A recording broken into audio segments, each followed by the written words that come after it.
Welcome to your course on constructive play. Well done for wanting to further your knowledge on dog behaviour. My name's Georgie and I've been working with dogs for over 10 years. I've worked in rescue for 3 years and I've observed a lot of dog behaviour in other countries where dogs roam free and behaviours are more natural.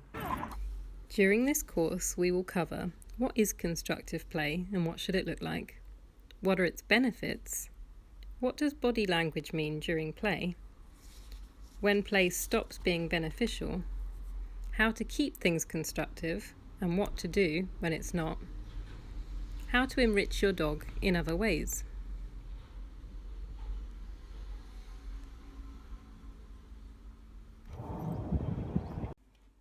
So what exactly do we mean by constructive play? Both sides should be having fun and initiating the game to continue.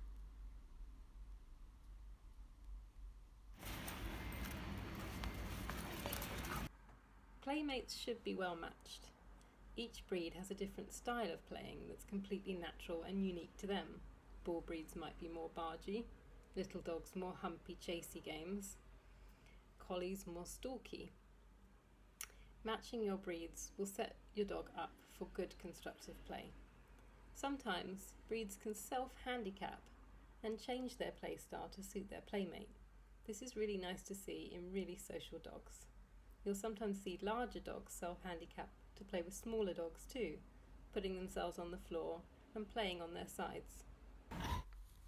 Body language should be soft and relaxed. Look at these two Akitas. They keep everything moving. There's no tenseness, no sudden stillness. Mouths are open, soft and relaxed. The base of the tail is soft and relaxed. They're taking breaks. Both initiating, and bodies curved.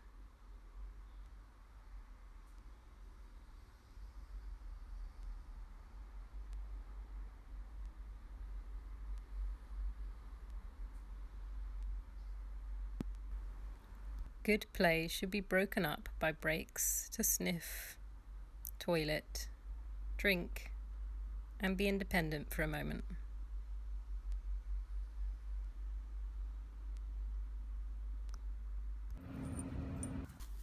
Ideal chase games should be taken in turns. One's the chaser, the other the chasee, and then they switch around so everyone gets a turn. What are the benefits of constructive play? Well, we know it can reduce stress, it provides enrichment for the dog, it can boost confidence, and sometimes it can provide an outlet for frustration. So what if my dog doesn't like to play? Don't worry, on this course we're going to show you how to do all the things I just mentioned without your dog having to play with other dogs. If your dog doesn't like to play, just respect them for that. Just like some people, not all dogs are social, and it's very unusual to have a dog that likes to play with every other dog. They often pick and choose who their friends are, just as we do. So what should body language look like during play, and what does it look like when it's not so constructive? Dogs communicate using their body language to create distance increasing signals and distance decreasing signals. On this Great Dane, we can see her hackles are raised. Hackles on dogs are a bit like goosebumps on people. They can mean fear, but they can also mean arousal, like when we hear a nice piece of music playing. Looking at the rest of the body language on this Dane, she's having great fun, so we can put this down to play arousal. We also see a lot of play bows. These can mean a few different things. They can be to initiate play, break tension, increase distance, or there's such a thing as a prey bow, where a dog might do this just before they kill a rabbit. In most cases, like this one, it's usually a good sign. So what does the body language look like during unconstructive play? Here's an example of a nervous dog. The brown dog in the background is hiding away. Her mouth is tense, her ears twitching fast. As she has to come out of her hiding place, you can see her tail is tucked, head lowered, and she looks to her handler for reassurance.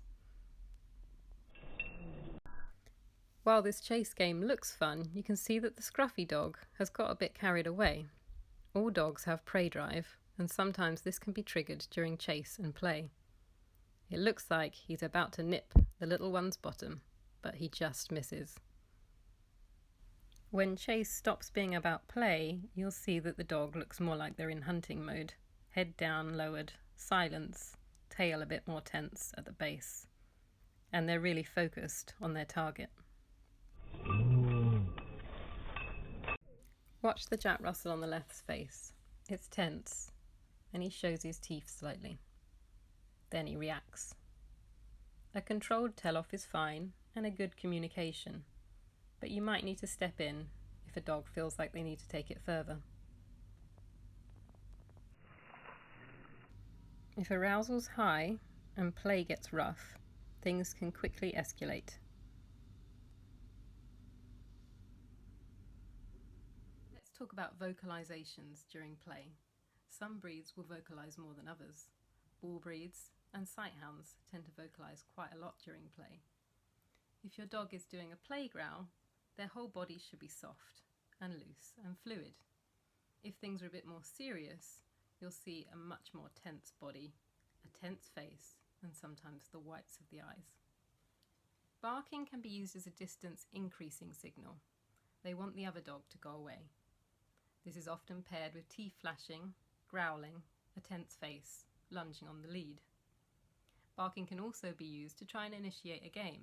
This is paired with softer body language, play bows, and more play encouraging signals. Even let's play barking can be a sign of frustration, so in general, barking isn't very constructive during play.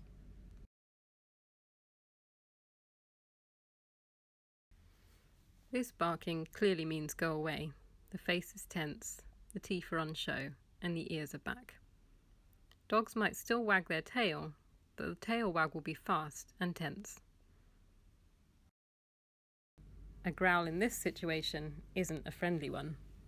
They're both very tense in face. You can see whites of the eyes, and the dog on the right is showing teeth.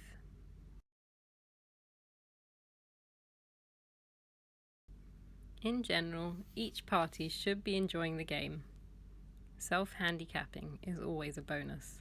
Look at these two playing on their side, so nobody is taller. So how can we keep play constructive, and what are the alternatives?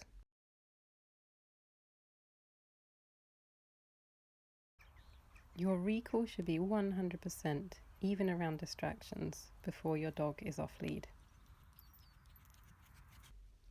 Keep in mind that on-lead greets aren't always a good idea. There's limited options for the dog, and tension on the lead can sometimes cause them to react when they wouldn't have normally. If your dog does greet on lead, try to remain relaxed. Try to keep the lead as relaxed as possible. Things usually happen within the first 3 seconds, so a good rule is to count to 1, 2, and move your dog away on the 3.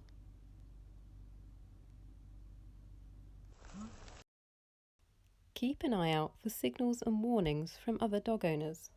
Dogs wearing yellow or red could mean caution. There's a number of reasons why they might not want to interact with other dogs.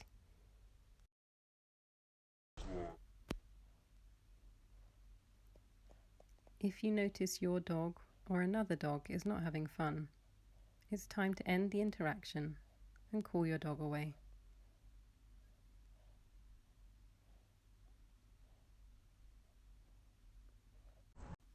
So if our dogs don't enjoy interacting with other dogs, how can we enrich them in other ways? Basic training on walks and in the home is great to engage your dog's mind and boost your bond.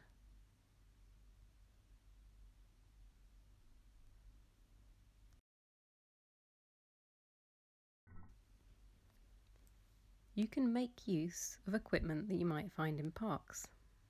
Exercise equipment can be great for jumps, agility, and doggy parkour.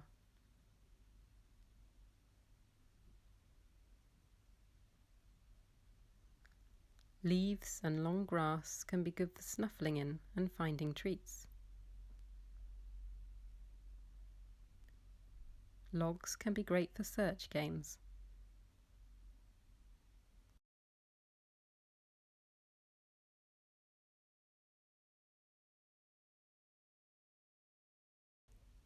Toy play can be great, but avoid back and forth ball throwing. This can cause over-arousal, can be bad on the joints, upset other dogs and owners, and gets your dog fitter and fitter, therefore they're going to need more and more exercise. Instead, encourage calm sniffing and information gathering. This is what dogs would naturally do. It will tire them out much more than you might think. Let's have a quick knowledge test. A tail wag means a dog is happy. True or false? False. While a tail wag can mean a dog is happy or relaxed, it can also mean they're angry, scared or unsure. A good rule of thumb is to look at the base of the tail. If that's relaxed and the tail wag is soft and big, the dog is probably happy.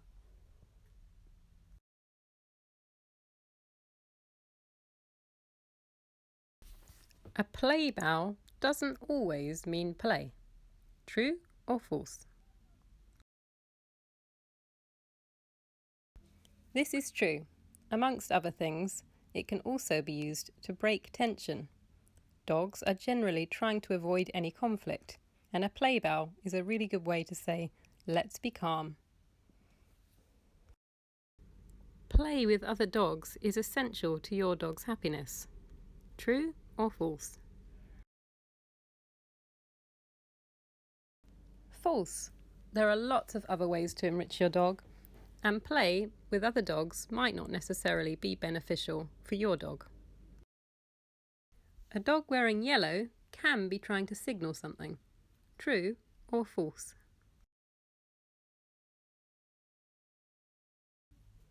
This is true. A yellow lead, collar, harness or bandana, or even a red one, can be trying to tell you as a dog owner or you as a person that this dog might need more space. Some dogs adjust their play style to match others. True or false? This is true. Some really social dogs will do this, and it's called self-handicapping. Congratulations! You've completed Constructive Canine Play. I hope you found this course useful and you understand your dog a bit better when it comes to play.